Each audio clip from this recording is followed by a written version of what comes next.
한 주간 평안하셨습니까? 지난 시간에 우리는 주님의 몸된 교회에 대해서 살펴보았습니다.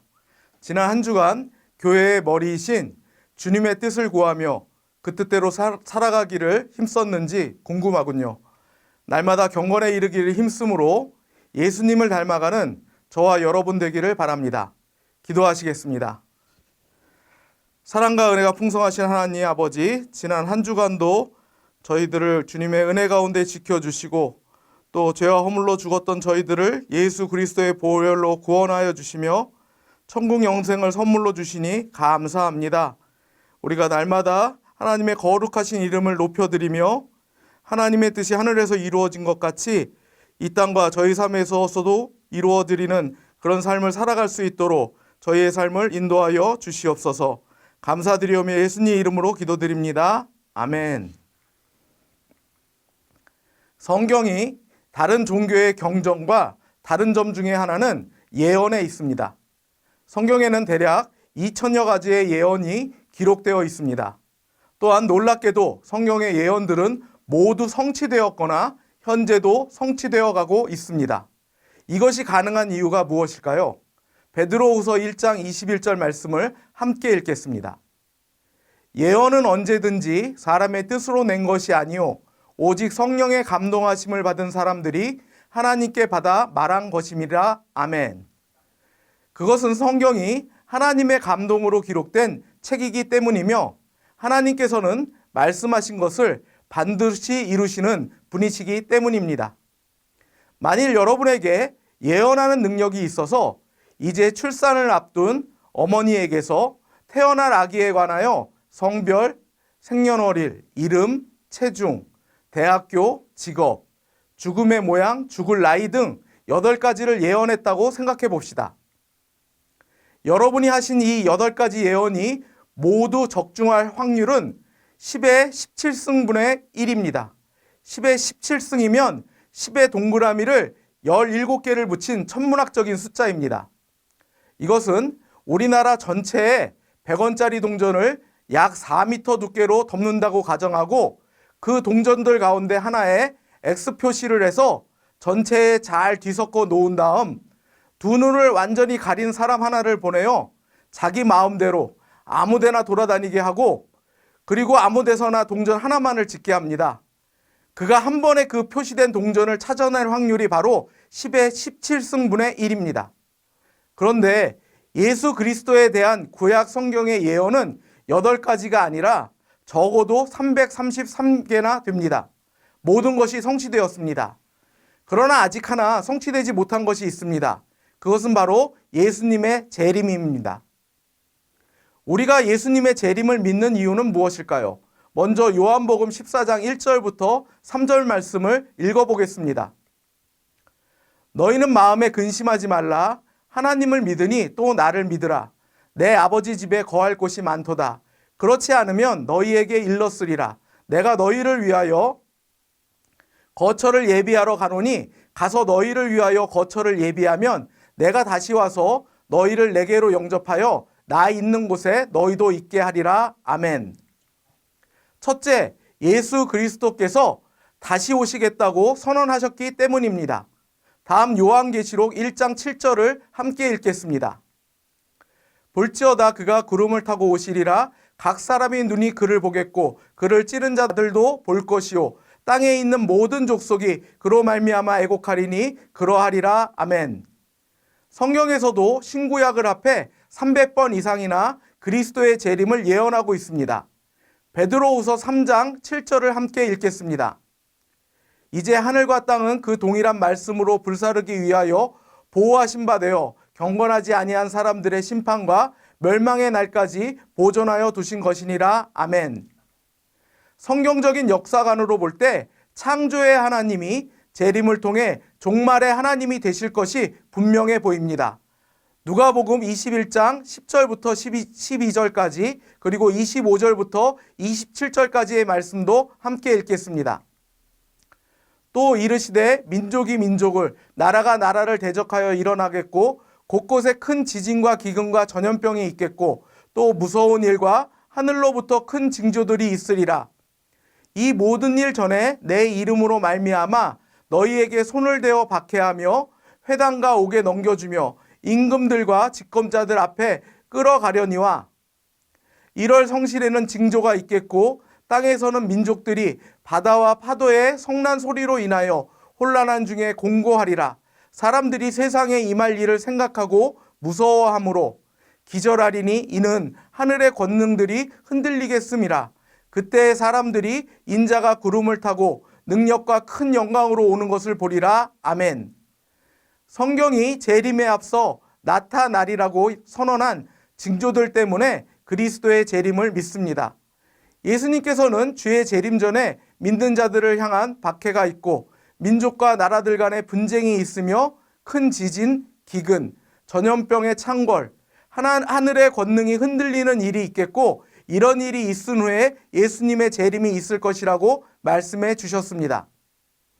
여러분 혹시 휴거와 천년왕국이라는 말을 들어보셨나요? 예수님의 재림과 관련하여 많이 언급되는 단어들인데요. 이번에는 휴거와 천년왕국에 대해서 살펴보겠습니다. 먼저 데살로니가 전서 4장 14절부터 17절 말씀을 함께 읽겠습니다. 우리가 예수께서 죽으셨다가 다시 살아나심을 믿을진대 이와 같이 예수 안에서 자는 자들도 하나님이 그와 함께 데리고 오시리라. 우리가 주의 말씀으로 너희에게 이것을 말하노니 주께서 강림하실 때까지 우리 살아남아 있는 자도 자는 자보다 결코 앞서지 못하리라. 주께서 호령과 천사장의 소리와 하나님의 나팔 소리와 친히 하늘로부터 강림하시리니 그리스도 안에서 죽은 자들이 먼저 일어나고 그 후에 우리 살아남은 자들도 그들과 함께 구름 속으로 끌어올려 공중에서 주를 영접하게 하시리니 그리하여 우리가 항상 주와 함께 있으리라. 아멘. 휴거란 말은 성경에는 없는 말이지만 재림 때에 믿는 자들이 공중으로 끌어올려지는 것을 휴거라고 합니다. 따라서 예수님께서 오늘이라도 재림하신다면 휴거는 오늘이라도 일어날 수 있습니다. 이어서 요한계시록 20장 4절 말씀을 함께 읽겠습니다. 또 내가 보좌들을 보니 거기에 앉은 자들이 있어 심판하는 권세를 받았더라. 또 내가 보니 예수를 증언함과 하나님의 말씀 때문에 목배임을 당한 자들의 영혼들과 또 짐승과 그의 우상에게 경배하지 아니하고 그들의 이마와 손에 그의 표를 받지 아니한 자들이 살아서 그리스도와 더불어 1000년 동안 왕노릇하니. 아멘. 1000년 동안 왕노릇한다는 내용을 줄여서 한 단어로 천년왕국이라고 합니다. 천년왕국은 참여하는 자들이 누구이며 언제 세워지느냐 등을 놓고 여러 가지 이론들이 제기되어 왔습니다. 먼저 예수님의 재림이 천년왕국 전에 있느냐 후에 있느냐에 따라 전 천년설과 후 천년설로 구분합니다. 천년왕국 전에 예수님의 재림이 있다는 설을 전 천년설이라고 하고 천년왕국 후에 예수님의 재림이 있다는 설을 후 천년설이라고 합니다. 또한 전 천년설은 역사적 전 천년설과 세대주의 전 천년설로 구분됩니다. 먼저 역사적 전 천년설을 살펴보겠습니다. 역사적 전 천년설에서는 예수님께서 부활하여 승천하신 후 이 땅에 교회 시대가 펼쳐지고 그 마지막에 대환란이 있을 것이라고 합니다. 그 대환란 후 예수님께서 재림하시고 성도들도 부활하여 이 땅에서 천년왕국이 시작된다고 합니다. 세대주의 전천년설은 천년왕국이 시작하기 전에 예수님의 재림이 있다는 점에서는 역사적 전천년설과 같습니다. 하지만 세대주의 전천년설에서는 예수님의 재림이 공중재림과 지상재림으로 두 차례 이루어지며 첫 번째 재림 때는 유대인과 믿지 않는 자들을 제외한 사람들이 휴거를 당하고 두 번째로 지상에 재림하실 때 천년왕국이 시작된다고 봅니다. 다음으로 후천년설은 복음이 점차 온 세상에 전파되고 결국 온 세상을 덮게 되면 이때부터 천년왕국이 시작되고 그 후에 예수님께서 재림하신다는 것입니다.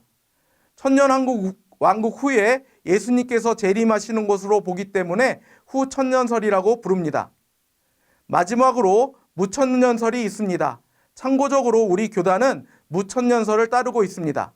무천년설에서는 천년을 실제적인 기간으로 보는 것이 아니라 초대교회로부터 예수님께서 재림하셔서 최종 심판을 하실 때까지의 상징적인 기간으로 봅니다.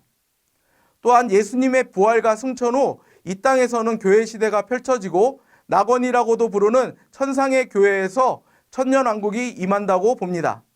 그리고 무천년설에 따르면 첫 부활은 우리 각자가 예수님을 영접할 때 이루어지고 둘째 부활은 예수님의 재림 때에 이루어진다고 봅니다. 앞서 죄의 결과 우리에게 임한 죽음이 영적 죽음, 육체적 죽음, 영원한 죽음이 있다고 말씀드린 적이 있습니다. 따라서 우리가 예수님을 믿어 영접하면 영적 죽음에서 부활하는 것이고 예수님 재림 때에는 육체적 죽음과 영원한 죽음에서 해방되는 두 번째 부활이 있게 된다는 것입니다. 따라서 천년 왕국 기간 동안 천상의 교회에는 죄가 없겠지만 이 땅에는 여전히 죄가 남아 있습니다. 그렇다면 예수님의 재림을 예비하는 우리의 자세는 어떠해야 할까요? 먼저 기억할 것은 부활하여 승천하신 예수님께서는 언젠가는 다시 오셔서 이 세상을 심판하신다는 것입니다. 이 심판의 판결은 오로지 두 가지뿐입니다. 예수님께서 말씀해 주신 대로 영벌과 영생입니다. 예수를 그리스도로 믿는 자들에게는 결코 정죄함이 없고 오히려 상급을 받는 소망의 자리가 될 것입니다. 하지만 예수님을 믿지 않는 자들은 불못에 던져져 영원히 벌을 받게 될 것입니다. 하나님께 대적했던 사탄 역시 불못에 던져져 영원히 벌을 받게 될 것입니다. 세례 요한이 초림하신 예수님의 길을 예비하였다면 우리는 재림하신 예수님의 길을 예비해야 합니다. 그럼 어떻게 예비할 수 있을까요? 먼저 우리는 주님 오실 날까지 사탄의 미혹에 빠지지 않기 위해 전신갑주로 무장하고 항상 기도에 힘써야 합니다. 또한 그날과 그때는 아무도 모릅니다. 따라서 깨어 있어야 합니다. 이때 깨어 있다는 말의 의미는 잠을 자지 않는다는 의미가 아니고 주신 사명을 향해 쉼없이 달려나가는 것을 말합니다. 우리가 스스로 세운 미래에 대한 계획은 우리로부터 시작하기 때문에 선명해 보이지만 아주 작은 변수에도 쉽게 흔들리고 무너집니다. 그러나 하나님께서 우리에게 보여주시는 비전은 당장은 희미해 보일지 모르지만 하나님께로 가까이 나아갈수록 더욱 선명해진다는 특징이 있습니다. 막연한 미래 앞에 두려워하지 말고 말씀하신 것은 반드시 성취하시는 하나님을 굳게 믿으며 그분께 여러분의 인생을 맡겨드리고 그분 뜻에 순종하며 하나님의 영광에 동참하게 될 찬란한 미래를 향해 한 걸음씩 전진해 나가는 저와 여러분 되기를 바랍니다. 감사합니다.